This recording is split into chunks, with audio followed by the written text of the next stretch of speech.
menurut dia when he grab me like this, it's normal. When he punch me kayak apaan sih, it's normal. Ketika dia jambak rambut gue, it's normal. Jadi kayak itu adalah hari-hari saya dan nobody knows.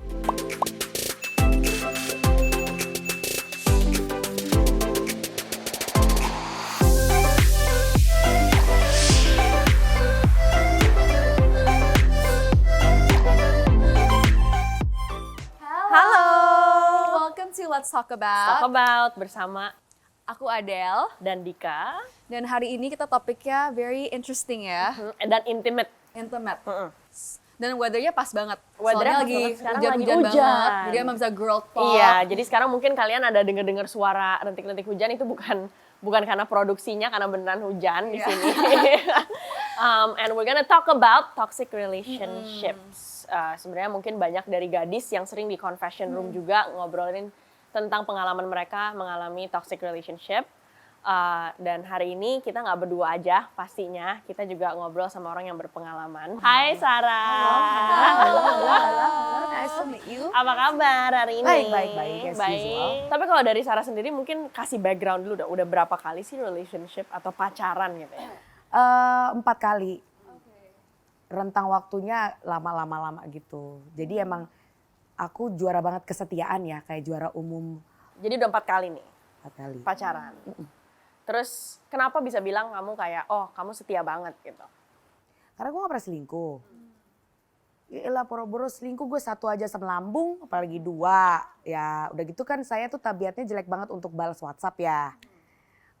Jadi kalau misalnya ada 1 pacar nih, terus gue selingkuh sama Ujang, Benny, Robin, gimana ya? Masukin aja dalam satu grup kayaknya. Wah, kayak mau meeting 17-an kayak. Jadi saya itu 1. Padahal itu bare minimum kan. Sekarang kan loyalty udah menjadi salah satu Privilege gitu kayaknya. iya, privilege, talent. It's a talent. If you're loyal, it's a talent. Right. Terus aku tuh nggak bisa apa ya? Even kalau misalnya aku lagi suka nih sama Ujang, kan deket nih sama Ujang. Kenapa gue bisa bilang gue setia banget ya, gadis? Karena kalau aku lagi deket sama orang, cuma 1. Sedangkan kalau dia, misalnya ketahuan sama gue, lo deket juga sama siapa, gue langsung cabut. Because I will fight for you but not over you, honey. I will fight for you but not over you. I like quote that ya. Itu harus dikutipan kita. Tuh. Jadi deket sama gue tuh privilege, lu tuh eksklusif ya. Teman-teman tolong dicatat ya.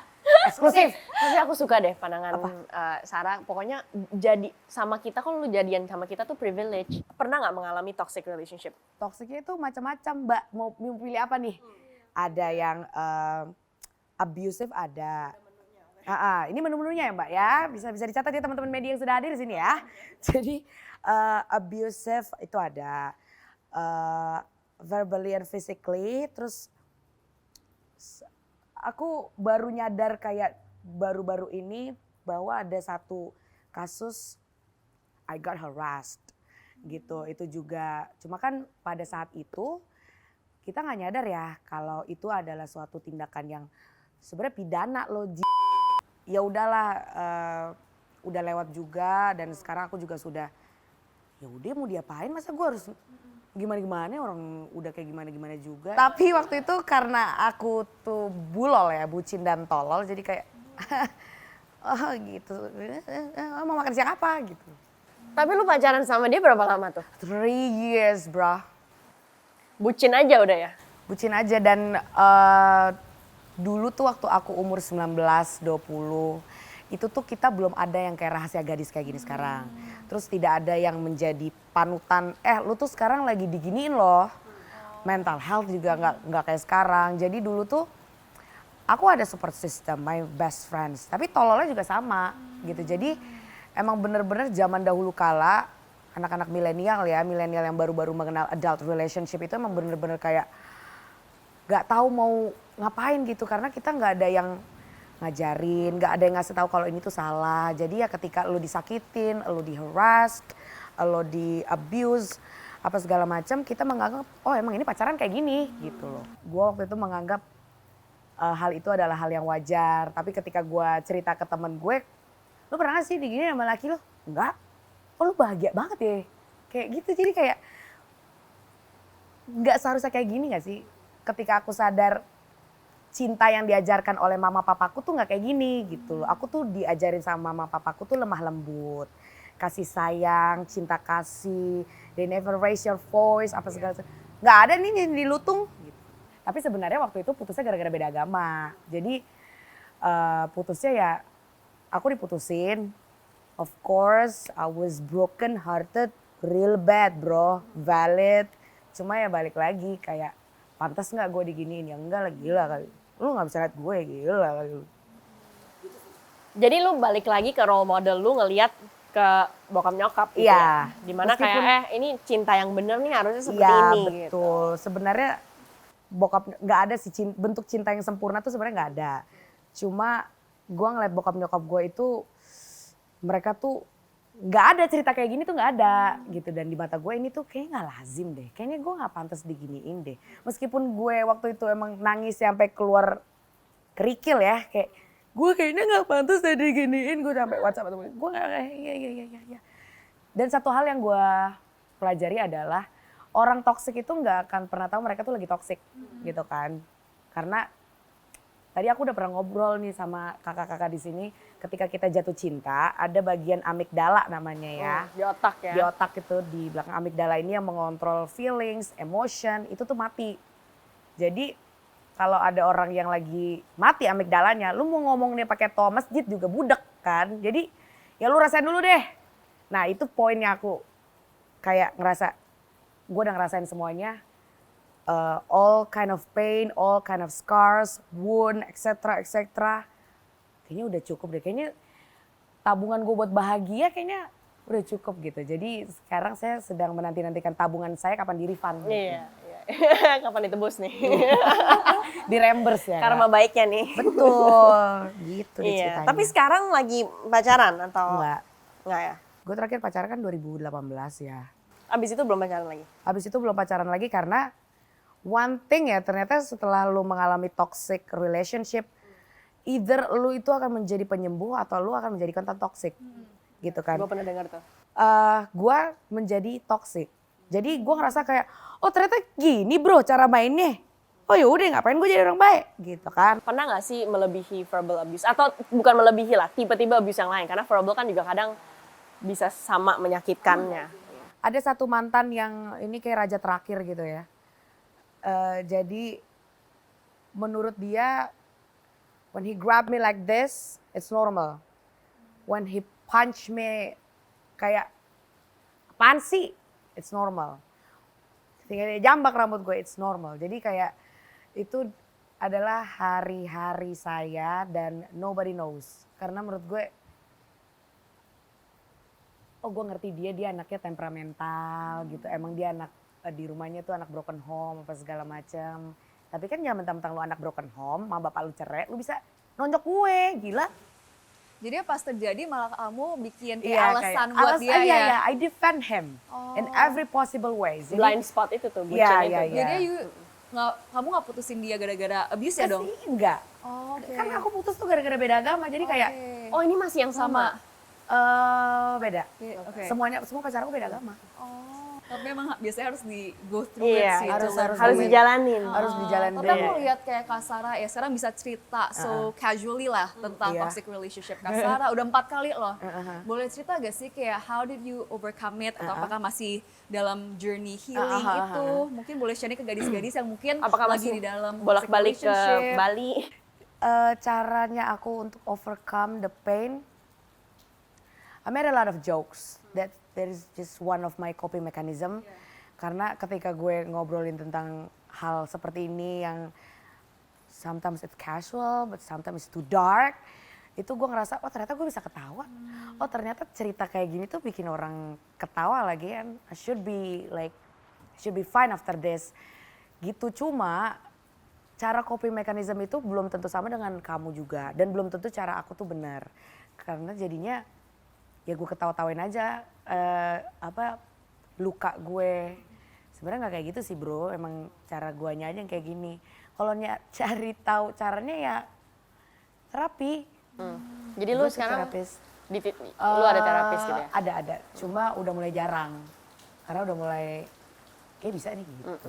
Biasanya kayak what do they do ya for you? Kayak mungkin banyak gadis di sini yang merasa mungkin kalian lagi going through a toxic relationship, terus mau professional help, kok gue kayaknya pacaran sedikit langsung ke terapis emang lemah apa gitu kan, pasti banyak ya yang mikir kayak gitu. Tapi lu Generalnya. Iya, generalnya lu maksudnya oke, gue mau ke terapis gitu because I have this experience in experiencing toxic relationship. Oke, yang pertama harus dibuang dulu perasaan kayaknya gue kayaknya belum ini deh.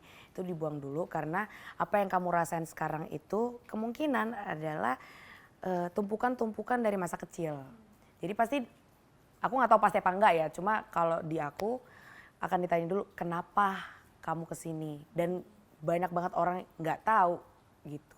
Ditanyain dulu keluarga gimana, terus sekolah gimana, lagi pacaran apa enggak sekarang, cara komunikasi ke keluarga lebih intens gak dibanding sama teman-teman, sahabat kamu siapa. Jadi bener-bener kamu tuh cuma datang menjawab. Jadi jangan khawatir kayak aku nggak bisa menceritakan ini because it is so triggering for me to talk.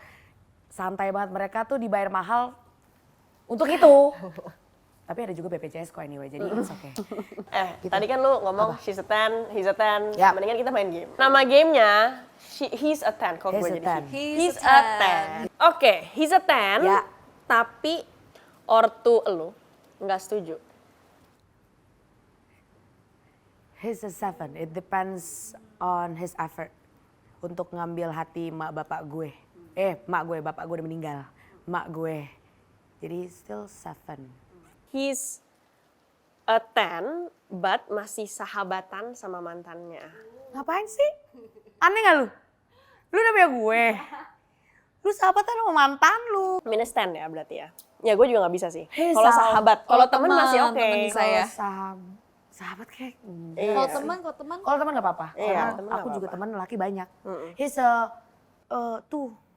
Nih. hey, he's a 10 but beda agama. Udah Susah, berat. sulit. Udah Udah 4 kali. sering nih kayaknya. Tapi dia 10 nyet, kayak baik, sopan. There is no red flags because he's 10, right? Iya. He's 10. Ganteng. Non-toxic. Non-toxic, oke. Wangi, right? Financially stable, because he's 10, right? Yes. Engagement tinggi nih gue kalau sama dia. Engagement tinggi sama Nine. Nine, oke. Minus 1 karena lu harus ngomong ke mak gue aja gitu. Udah. He's a 10 tapi over narcissist and pede. Still a 10. You like a You like confident boys. Like the no. Apa cowok lu kayak selfie di Instagramnya all I his don't pictures mind, I gitu. don't Dibayangin dulu gitu. Iya. Nggak 10 sih, kayak ini cuma Itu narsis dan overconfident. Tapi narsis and overconfident ya, jadi lu jalan-jalan terus Dia nggak mau foto sama misalnya- lu, dia fotonya sendiri. Iya, dia maunya foto sendiri gitu misalnya. Atau apa namanya, dia lagi jalan-jalan terus setiap Mirror. ada eskalator yang berkaca-kaca That's cute. gitu. It's cute, ya. Oke. Beda sama narcissistic. Ya, itu bukan yang kayak itu, it's more than just selfie apa segala macam. Cuma kalau you're overconfident and you take selfie all the time, I don't mind. So tadi kita cocok aja. Lu take selfie sendiri, gue selfie sendiri juga gak apa-apa. Ntar di collage. Kolapus. Nggak bisa ya dua kolapus. Carousel. Carousel.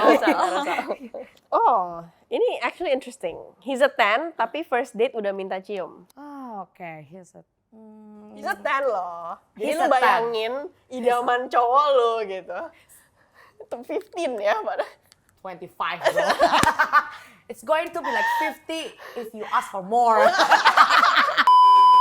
Tapi mungkin terakhir, what's your, mungkin tadi udah sempet ada tips and triknya, tapi kalau misalnya ada satu aja kayak pesan lo untuk gadis-gadis yang sekarang lagi ada di toxic relationship yang pengen lu ajarin atau pengen lu kasih semangat gitu ya.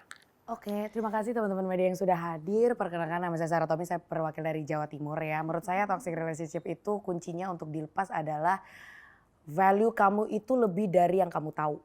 Kamu tuh ngerasa kamu pantas untuk digituin karena wujud cinta yang lagi sehari-hari sama kamu itu ngegituin kamu. Jadi you feel like oh ini normal. Enggak, you have more value than you think. Anyway, Sarah, thank you so ya, much. Sarah, Jadi ya, di I sini love kita it, seru diberkahi banget. banyak Cerita pesan-pesan dan dan- cerita dan curhatan-curhatan yang sangat Kita nggak usah lewatin non-cliche. toxic relationship, bisa Iya, belajar iya. langsung Ini gua aja pelajarannya ngelakuin. dari iya. Gua aja ntar gua Buat ceritain. kalian kalau yang mau tahu tentang cerita lain lagi, kalian bisa ke @dadakalkun atau Nggak regret pasti previously follow-nya di @dada TikTok. ayam. Iya, dada kalkun ya. Terus bisa juga di telepon emergency hotline iya, tadi iya, kan iya, buka saya juga bisa. kalau Kalau lagi niat mau ya, kalau dia lagi merasa niat. Dan see you in next Let's Talk About episode selanjutnya. Hostnya adalah Kasar atau Bening. Oh tergantung kontrak. Karena kita Tergantung tamu-tamu. tergantung rate card kan. Tergantung angka. Oke, thank you Beb. Jangan lupa like, subscribe, dan komen Rahasia Gadis YouTube. Dan juga Instagram dan TikTok dan all other social media channels. See you in Thank you. See you in the next Let's Talk About. Episode. Bye.